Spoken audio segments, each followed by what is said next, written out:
在国内只有一座城市的超高层住宅数量可以给大武汉媲美，大家知道是哪一座城市吗？还有谁？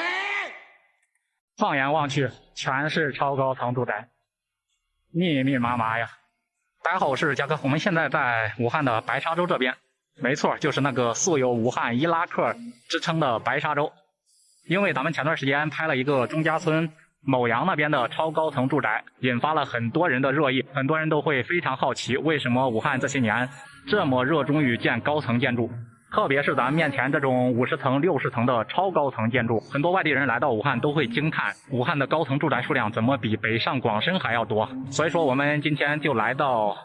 白沙洲这边的一个楼盘，目前为止武汉最高的住宅65层，65层的超高层住宅，200多米的高空，也有人敢买。每天住在半空中，到底是什么样的感受呢？给大家环绕一下四周，不仅是他这一家开发商，看前面的另外一家开发商也是建的50多层的，他的右手边这边的开发商，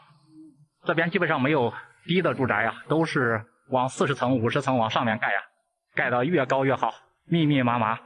各家各户像个住在蜂巢一样，别人都称作为这种超高层住宅像香港的鸽子笼一样。前面的8栋应该是已经建好交付使用了，后面还要建个10几栋，开发商总共是要开21栋啊，大家可以计算一下整个的容积率，我估计是有点感人的。咱们现在绕着整个工地的四周，带大家看一看这个楼盘的状况。看这边房子旁边，除了它是超高层之外，另外还是紧邻着高压线，这也是很多人应该是买房的一个大忌讳吧，很多人不愿意买在高压线边上。这边就是它的工地，打造城市的天际线，这是打造住宅的天际线呀。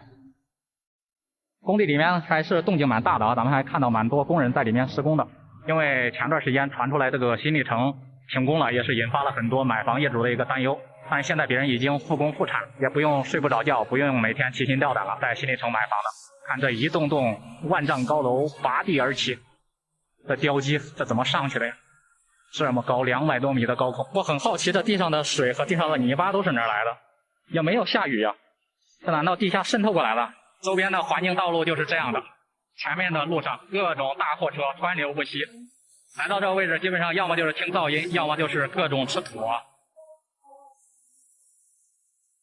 这配套不知道要多少年，但是白沙洲这个板块一直是武汉房地产最热的一个板块。包括在疫情之前，你如果想买白沙洲这个位置的很多楼盘，基本上没有茶水费，别人理都不会理你的。好在疫情之后，整个形势应该得到了一个扭转吧，现在应该算是买方市场，然后买家有更多的选择权和话语权了。不仅是白沙洲钟家村这种片区，像武汉的武昌那边的一个豪宅区，咱们之前是拍过的，万达开的悦湖世家，包括悦湖1号，也全部都是50多层的超高层住宅，那可是地地道道的豪宅区，随便一套房子都是上千万。当然了，住超高层肯定有超高层的好处，不看武汉3镇，视野好，然后通风好，采光好。但是呢，很多人也说超高层肯定是有很多超高层的弊端的。你像消防就是一个非常大的问题啊。前段时间武汉云上那边刚做了一次消防演习，就是华中区域最高的云梯只能达到100多米，也就是30多层。你像这种65层200多米的住宅，万一发生火灾，救援真的是一个很大的难题啊。另外一点，60多层的超高层，万一停电怎么下楼？那业主如果要爬下来再爬上去，那还不哭晕在楼道。之前嘉哥有一个朋友是住的不算太高，住到30多层，停电，但是你要吃饭呀，所以他就点了一个外卖。点了外卖，人家外卖员到他楼底下让他下来拿，人家肯定是不愿意爬30多层的。后面朋友也没办法，给他打赏了10块钱，别人上上下下爬了60多层，给他送了上去。所以说这都是一些问题，不知道大家如果有条件买房或者是购房，会不会愿意选择咱们面前这种密密麻麻的超高层住宅？